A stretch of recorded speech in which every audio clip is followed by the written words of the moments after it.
Any calls from me, Aunt Louise? No calls.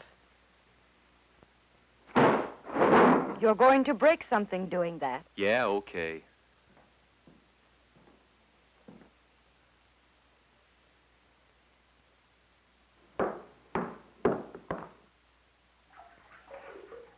Something wrong? No, nothing's wrong. Sounds like another crisis to me. What is it? Oh, football. It's stupid practicing twice a day. Then why do it? Because the coach says he needs everyone who can play ball, that's why. Besides, I'd be a traitor if I quit now. A traitor to who? Yourself? What do you mean by that? Well, that you occasionally owe something to yourself. Yeah, like what? Oh, don't listen to others so much. They don't always know what's best for you. The way I see it, Aunt Louise, you do what's expected of you. Well, maybe so. Personally, I don't see it that way.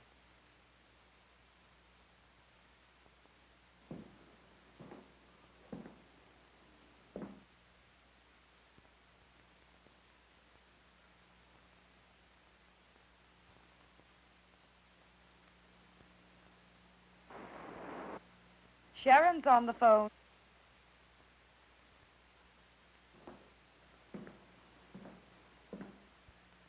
Now, what's that for?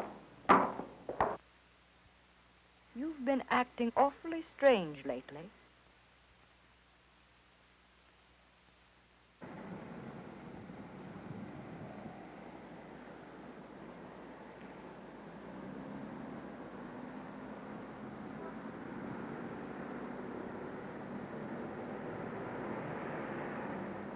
Hey, Bart, you think your sister's coming back? How should I know? She's your sister, isn't she? What are you drawing? You. Me? I look like a ghost. I draw a ghost best. What I need is a face. Eyes? Nose? And a smile. There you have it. Mr. Somebody. Nobody. Yeah, you're right. A smiling Mr. Nobody. Hey, you ruined it. Yeah, I did. Did what? Killed a ghost, huh? Yeah. Hey, Slugger. Why don't you rustle us up some popcorn? Hey, popcorn. Okay. I'll be right back. You really didn't have to do that. Oh, I know. After ruining his artwork, I thought I owed the kid something. Well, maybe so. You know, Rod, you really have a way with kids. Yeah, sometimes. I guess kids, well, have it kind of rough. I know. That's why I wouldn't want to be one again. Still, it fascinates me, though. Things we remember about our childhood. Like what? Oh, like the rocking horse Dad got me when I was 3. I rode the poor thing to an early death. Well, what's the first thing you remember as a kid? I don't know how old I was. 3 or 4, maybe. Well, anyway, I can remember Mom hitting me across the face for something I did. My nose started bleeding, so I ran and hid behind the garage. I thought I was going to die the way it kept on bleeding. Finally, I got so desperate, I had to go next door and get fixed up. Didn't you and your mom get along? No, not too well. I'm sorry you had such an unhappy childhood. I think it's time we declared a moratorium on my childhood, don't you? Shall we go find Bart? You know, my feeling is parents should let their kids live a little.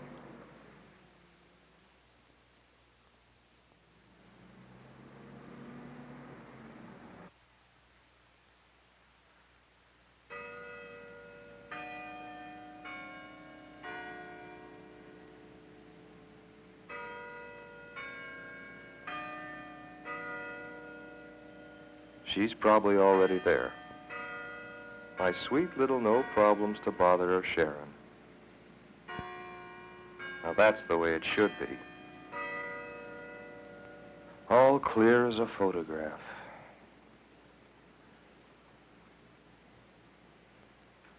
I wonder why I've been feeling so restless inside.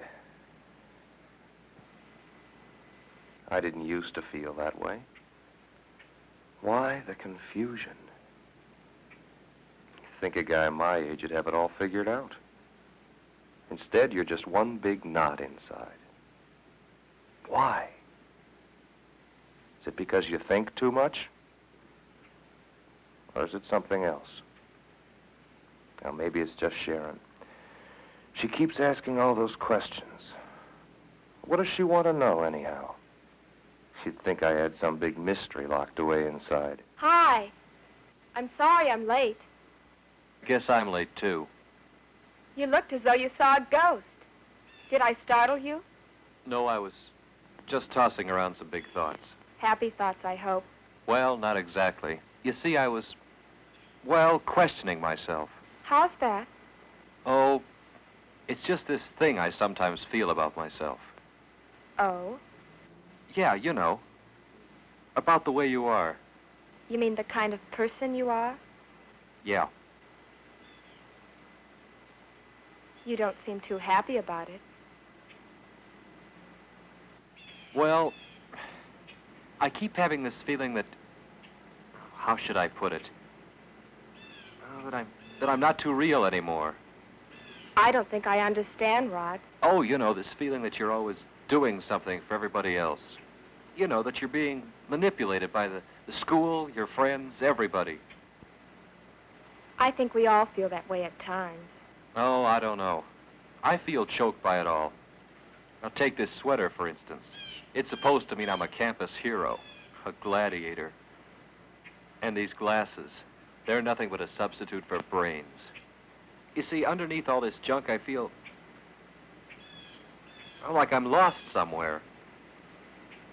It's like being a prisoner. You mean you're not really the guy you'd like to be?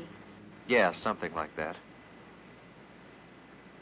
I guess I've been trying to tell somebody this for a long time. I don't know why it should be you. Except that you aren't like everybody else. With you, this, well, Saturday hero stuff doesn't really fit. You understand? You'd just like to be yourself. Is that what you're saying? Yeah, something like that. I want you to be that way, too. Well, you know, just yourself and nobody else. Funny why that should frighten me. I mean, being myself. You see, in the past, I always felt if any girl ever knew the way I really was, she wouldn't like me. It's a funny thing being afraid of yourself. Maybe you should give yourself a chance, Rod. Both of us. Hey, how about a ride in that merry-go-round? Great idea.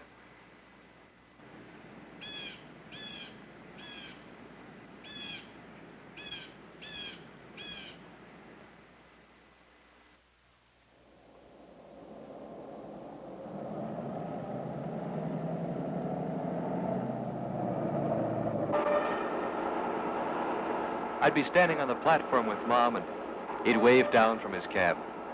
Suddenly, a big cloud of steam would shoot up, and he'd be gone a moment. Then the huge wheels would begin to turn, and Dad'd be gone for another week or two. It sounds exciting being around your dad. Yeah. You know, for a long time, I wanted to be a train engineer. How come you changed your mind? Oh, it's something a kid grows out of, I guess. I wanted to be a nurse once. Well, you know, save lives and care for the sick. I'm afraid, though, what really attracted me were those starched white uniforms.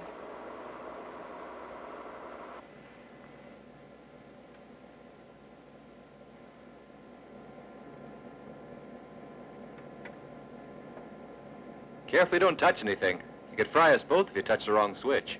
I'll keep my hands in my pockets. Well, how do you like it? A little short on space, maybe. Hey, a couple runs down the tracks and you'd think you're in heaven. Man, these old babies have really got power. They pull 40 cars without a sweat. You sound as if you're trying to sell me one. You're talking about my first love. You know, old Dad used to sit over here. From down there on the tracks, I used to think he was driving up a mountain. Oh, Dad lived a pretty good life.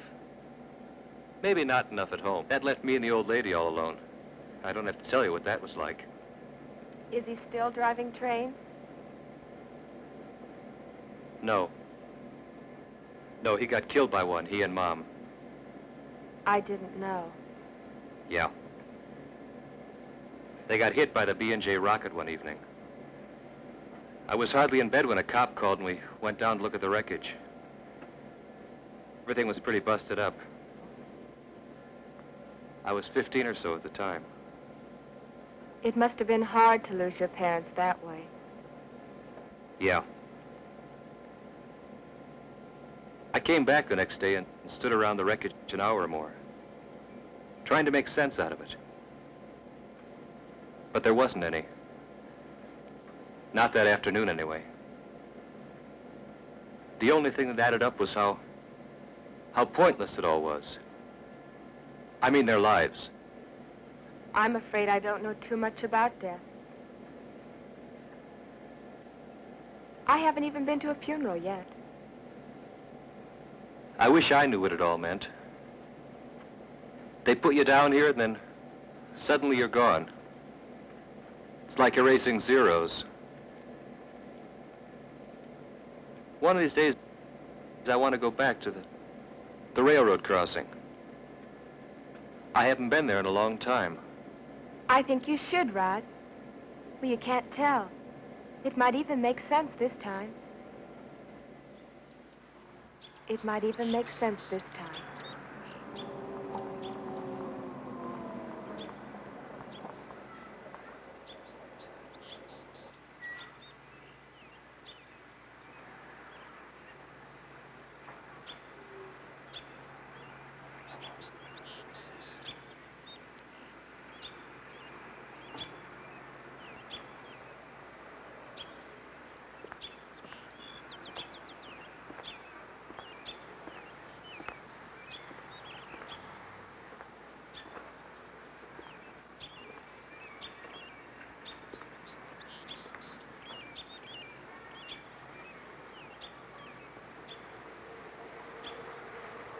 Nothing here anymore but empty tracks and old memories.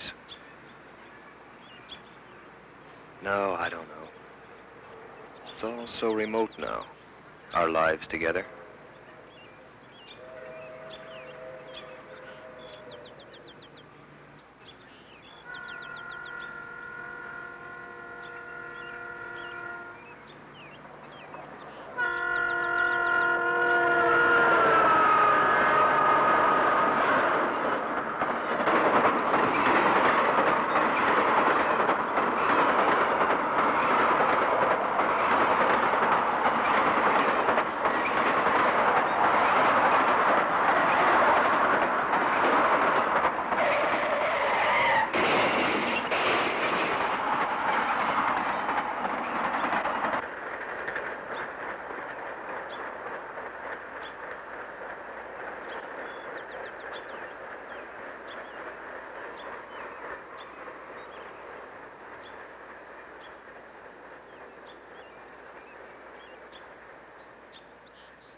What exactly does it all mean?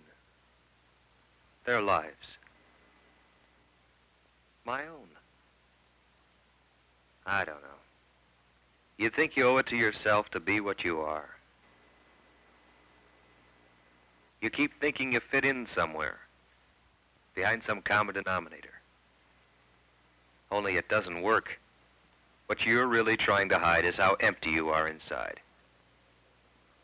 That's your private albatross. The real fear of how meaningless you are. Rod? Are you all right, Rod? Yeah, I'm okay, Mom. I was just thinking about your letter to Dr. Barnes.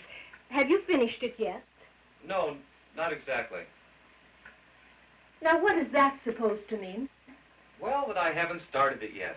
Rod, I think we've discussed it enough today. It's time you got over here and did it. I told you I'm not going to be a doctor anymore. Why should I have to bother? When you use a man's house for a few days, you thank him for his hospitality. It's a courtesy most people expect. But I've done that. I've told him thanks at least a dozen times. Why make me do it again? Because it's expected of you, that's why. I wish you wouldn't keep saying that. That's all I seem to do, what's expected of me. And what's wrong with having a little discipline of your own? My discipline? You mean yours? Yours, Mom. All right, mine, and I'm not ashamed of it either. You ought to be thankful I've given you some spine for doing the right thing. Thankful for what? For not being able to breathe on my own? Mom, you keep crowding me, smothering me until, well, at times I almost wish you were dead.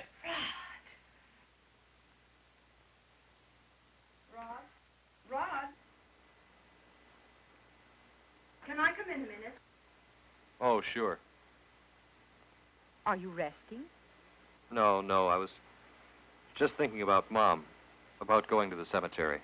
If you decide to go, I wouldn't mind going along. Well, I'd rather go alone. Sure. I just thought I'd ask. Aunt Louise, Yes? does your life ever become your own to live? Why do you ask that? Well, I keep thinking of Mom in this room. Things I've said, things she said. I keep having the feeling I owe her something. An apology. Of my life, maybe. Something. Your mom left so suddenly, it's as though a part of her were still here. I feel that way myself. Aunt Louise, Yes? do the dead have any rights to our lives? Does anybody? I don't know, Rod. That's something you will have to answer yourself. Yeah, I know.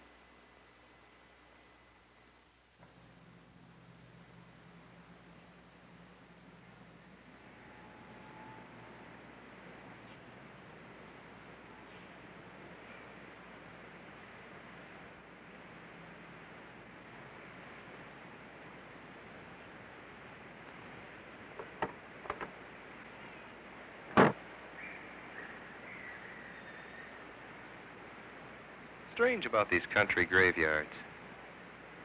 They're cold looking even in the sunshine. And the quiet around here. It's like some other world. What a weird sense of joy walking on the dead.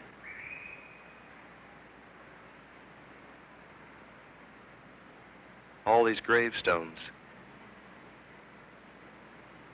They seem so final.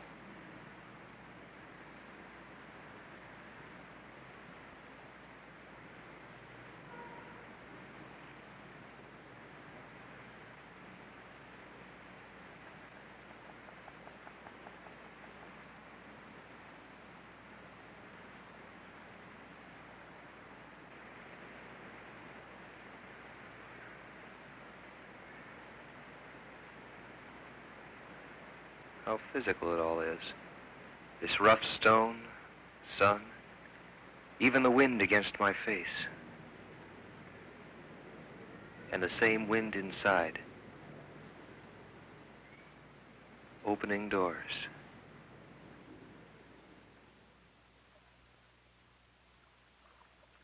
Well, I wanted the experience to last, so I just stood there in the sun. Then, after a while, I turned and ran back to the car. Well, there you have it. The story of my life. I must admit, Rod, it isn't the conventional ghost story. I feel a little bit corpse who got away. I'm glad you feel better about yourself. I really am, Rod. Well, I haven't really won anything yet. I mean, I still feel the same. And yet, well, it's not really the same either. You see, I have the feeling I can change. It's strange about your parents' death. Well, you know, the hold it really had on you. Yeah, how it was all tied up with the way I felt about myself. In what way is that? Oh, I don't know, really. Well, I kept having the feeling that I should have died, too. Well, maybe not died so much as it was just the need to escape being myself. I can see that now. Strange how I kept doing the things she would have wanted me to do. You know, do what's expected of you. I guess I was just trying to pay her back. You see, well, I was kind of glad she was gone. I know that's wrong. That's why so much guilt flooded in. Yes, I can see how it would. Well, I don't feel that way now. I mean, I'm not glad she's gone. She had a right to live like anybody else. It's real funny about guilt. How, well, you know, it shuts us off from ourselves. Yeah. You know, when you think about it, well, I guess being guiltless is a little like feeling space between your ribs. That's the way it was that afternoon in the cemetery. Just the sense that everything was beginning over and over again. Somehow I like that. Feeling space between your ribs. Maybe that's the way being free really feels. Do you suppose we can ever choose it then? To be free? That's hard to say. I know, except, well, I keep having the feeling that if you could just blow open the door, see down to the very bottom, you'd find we were free. Just free. I believe that too, Rod. Free to live. Free even not to live. Why can't we choose it then? Why can't we say, tomorrow I'm going to be myself? Why can't we do that? I wouldn't know.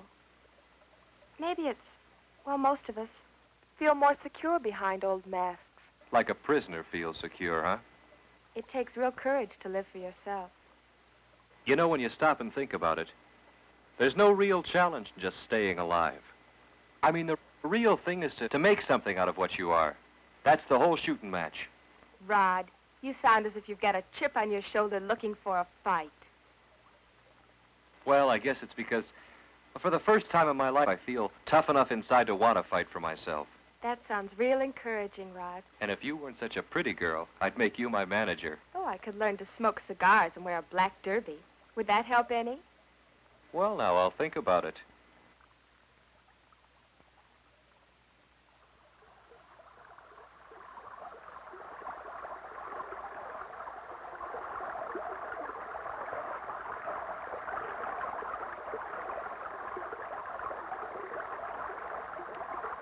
So I decided no more glasses, no more athletic-looking clothes, nothing but the new Rod style.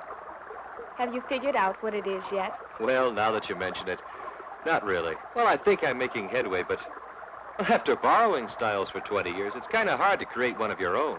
As long as it's honest, I'll buy it. I'll buy it, too. You know, I quit football the other day. Yep, turned in my pads. Oh, they weren't really me. So I got rid of them. You mean I don't have a Saturday hero anymore? No hero. Hey, let's take the pipes and leave the bridge for tourists. I'm afraid I'd just as soon be a tourist this trip. Live dangerously. Freely, you always say. Hey, look. No hands. And my eyes closed, too. Hey! Hey, watch where you're going, Rod. That's a good way to start at the bottom.